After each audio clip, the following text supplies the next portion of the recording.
Good afternoon, everyone. I'm just wrapping up recording. I went out and finally did this third episode for the LEYEC series for my As Required channel. And Jess met up with me because it's so nice out today. Got some iced coffees. And I'm just going to wrap up getting some more B-roll. But yeah, I'm glad I got a lot of practice walking around doing the vlog because I was very confident going out there and recording out around the neighborhood for that third episode.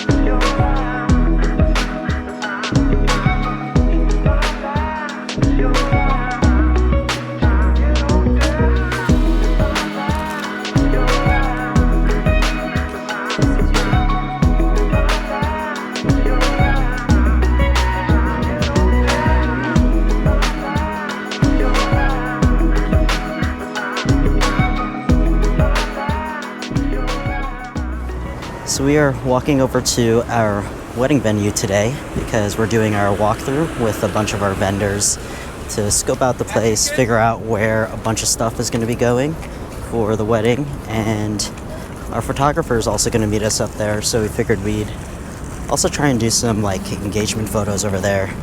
Jess and I weren't really planning on doing engagement photos at first, but he offers it. It's included with our photography package, so we figured we'd do a whole photo shoot where it's like the making of our wedding. So we're gonna do some photos over there, and then we'll go back to the apartment and do even more photos back there.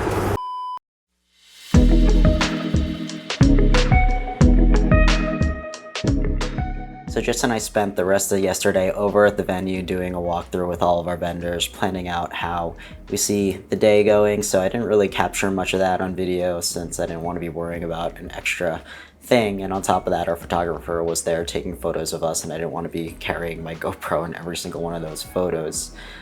We ended up coming back here, did a bunch of photos around Long Island City. So that was pretty cool. We saw some of the pictures that he took on his camera.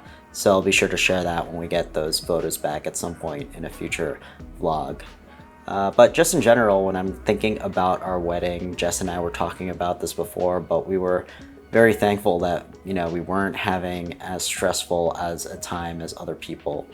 And I think we owe that to kind of our mentality in approaching our wedding, which is just really trusting all of the people that we're hiring to help us put together the wedding, and not being hyper specific about exactly what we want, and really taking everybody's recommendations and running with it, and not really trying to dictate exactly how we want the day to go.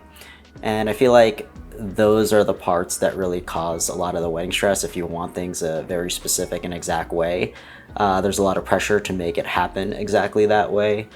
So we've just been very relaxed about how everything's going to go, and really just letting other people that we're hiring to help us out with this thing just give us, their thoughts on how they think everything should go, since a lot of our vendors are also very familiar with the venue that we picked.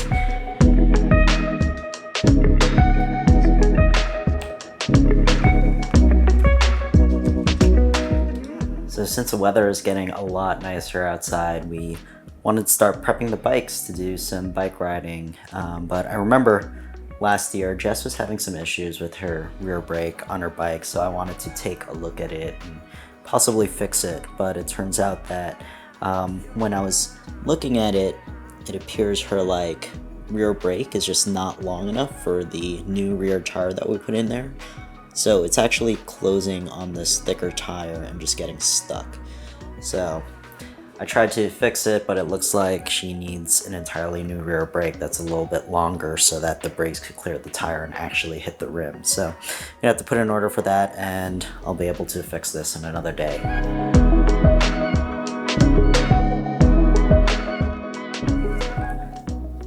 So last night I had recently just finished this latest book that I took out from the library. It's called The Thing in the Snow by Sean Adams, and I really enjoyed it. It was a very easy read. I think I only had this book for like 2 weeks or a week and a half, and I pretty much finished it, and it's like almost 250 pages. So it was very nicely written, easy to like put yourself in the situation of the story, and to just give a general premise of what it's about. There's this research facility up somewhere near the North Pole in the Arctic Circle, or somewhere very cold where there's a lot of snow, where they had recently just evacuated all the researchers from there, and they wanted to just maintain the facility while they stopped doing research there. So they bring in these three folks to come in and basically just look after the place and test out all of the tables, chairs, windows, things like that, to make sure nothing's falling apart while all the researchers are gone. And it basically tells just